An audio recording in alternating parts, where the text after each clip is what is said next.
अस्सलाम वालेकुम नाजरीन कराम। Pakistan versus England test matches की सीरीज शुरू हुआ चाहती थी, तो ऐसे में हम बात कर रहे थे और बात करते हुए शाहिद हाशमी साहब जो सीनियर जर्नलिस्ट हैं उन्होंने ये फरमाया कि भाई एक प्लेयर जो गुज़िश्ता 5 साल से इंटरनेशनल क्रिकेट के दरवाजे खटखटा रहा है, अब लाते मार मार के भी थक चुका है लेकिन कोई उसका दरवाज़ा नहीं खोल रहा, तो उस प्लेयर को इस टेस्ट स्क्वाड में शामिल होना चाहिए था।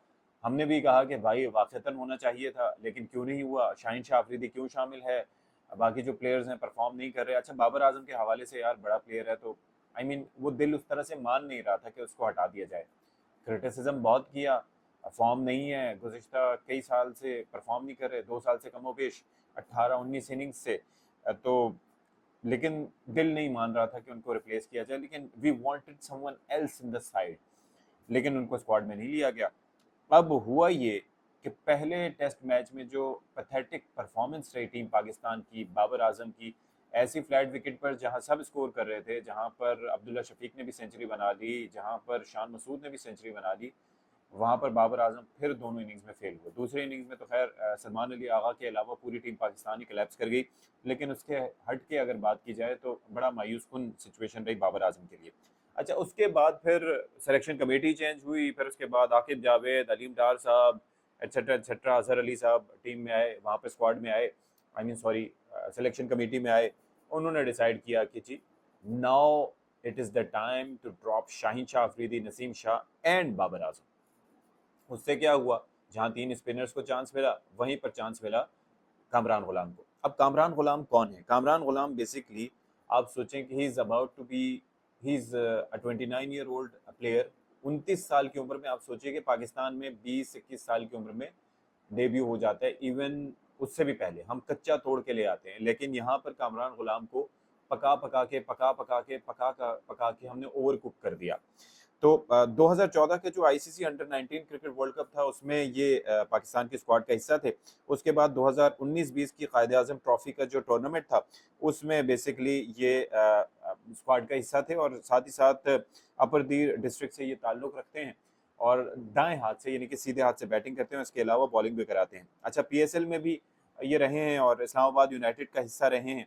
और इसके साथ साथ जो है वो इनकी परफॉर्मेंस के हवाले से बात करें तो 2020 में काफ़ी इनकी परफॉर्मेंस हाईलाइट हुई, क्योंकि 2020-21 का जो कायदे आजम ट्रॉफी का जो इवेंट था, जो टूर्नामेंट था, उसमें ये पहले क्रिकेटर थे जिन्होंने 1000 रन स्कोर किए थे।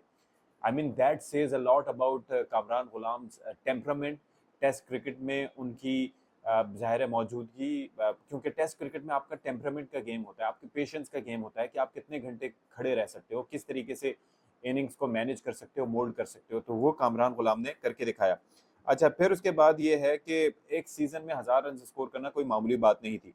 फिर उसके बाद जी आप ये देखिए कि पीसीबी अवार्ड्स के लिए उनको नामज़द भी किया गया, और फिर उसके बाद कायद-ए-आज़म ट्रॉफी का जो 20-21 का फाइनल था उसके अंदर उन्होंने सेंचुरी भी स्कोर की थी। तो आप अंदाज़ा कर सकते हैं। तो ये आप अंदाज़ा कीजिएगा कि ये best batsman of the tournament भी करार पाए थे। उसूलन तो वहीं पे उनकी इंडक्शन हो जानी चाहिए थी, लेकिन ऐसा नहीं हो सका। अच्छा, फिर उसके बाद ये है कि पाकिस्तान कप के लिए खैबर पख्तूनख्वा के स्क्वाड में शामिल हुए, और उसके बाद जी उनको पाकिस्तान के टेस्ट स्क्वाड में रखा गया था, जो साउथ अफ्रीका के खिलाफ सीरीज़ थी, लेकिन उसके अंदर उनको खिलाया नहीं गया। फिर उसके बाद आप ये देखिए कि 2021 में नेशनल टी20 कप में उन्होंने फिर अपनी टी20 सेंचुरी भी स्कोर की, और फिर उसके बाद ये है कि 110 रन बनाए थे। अगर इंटरनेशनल कैरियर की बात करें तो फिर उसके बाद नवंबर 2021 में उन्हें चांस दिया गया। चांस क्या दिया गया, आई मीन स्क्वाड में शामिल किया गया जो बांग्लादेश के खिलाफ सीरीज़ होनी थी, लेकिन वहाँ पर भी वो खेल नहीं सके। फिर उसके बाद जो है वो ऑस्ट्रेलिया के खिलाफ जो टेस्ट स्क्वाड था उसके अंदर रिजर्व प्लेयर के तौर पर इनको शामिल किया गया, मौका नहीं मिल सका।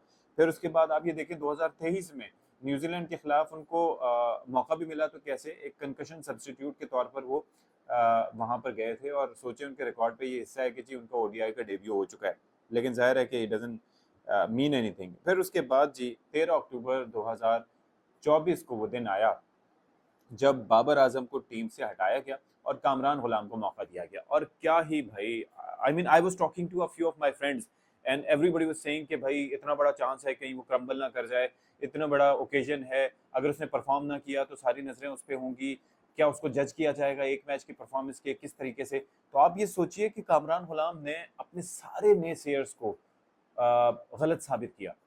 और आप सोचिए कि वो बाबर आजम के चाहने वाले, बाबर आजम के चाहने वाले हम भी हैं इफ ही परफॉर्म्स वेल, लेकिन बाबर आजम के चाहने वाले वो कीबोर्ड वॉरियर्स जो ये चाहते थे कि कामरान गुलाम नाकाम हो, उनको नाकामी का मुंह देखना पड़ा, क्योंकि वो बस वेट कर रहे थे कि किसी तरीके से जल्दी जल्दी आउट हो जाए और फिर हम किंग बाबर के लिए लिखें कि देखें जी बाबर आजम आउट होता था तो ये भी तो आया था, फेल हो गया। लेकिन कामरान गुलाम ने अपना टेम्परामेंट दिखाया, अपने शॉट सिलेक्शन दिखाई, पार्टनरशिप बनाई और साइम अयूब के साथ मिलके और अपनी मेडन सेंचुरी स्कोर की, यानी कि पहले ही टेस्ट में डेब्यू पर उन्होंने सेंचुरी स्कोर की।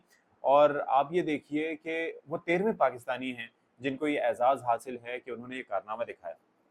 आई मीन इससे बेहतर ओकेजन क्या हो सकता है भाई, कि आप अंदाजा कीजिए कि आप वो 13वें खिलाड़ी हैं पूरे पाकिस्तान में से जिन्होंने अपने डेब्यू टेस्ट की पहली इनिंग्स में, जबकि सारी दुनिया की नजरें like everybody was saying, international cricketers कह रहे थे कि that is a disrespect to Babar Azam, फलाना दिमकाना सारा।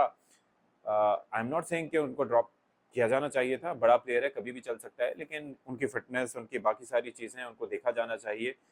मेंटली वो किस जगह पे हैं इस वक्त, he needs to reassess himself. He is a very talented batsman माशाल्लाह से, पाकिस्तान की तरफ से one of the best that we have produced.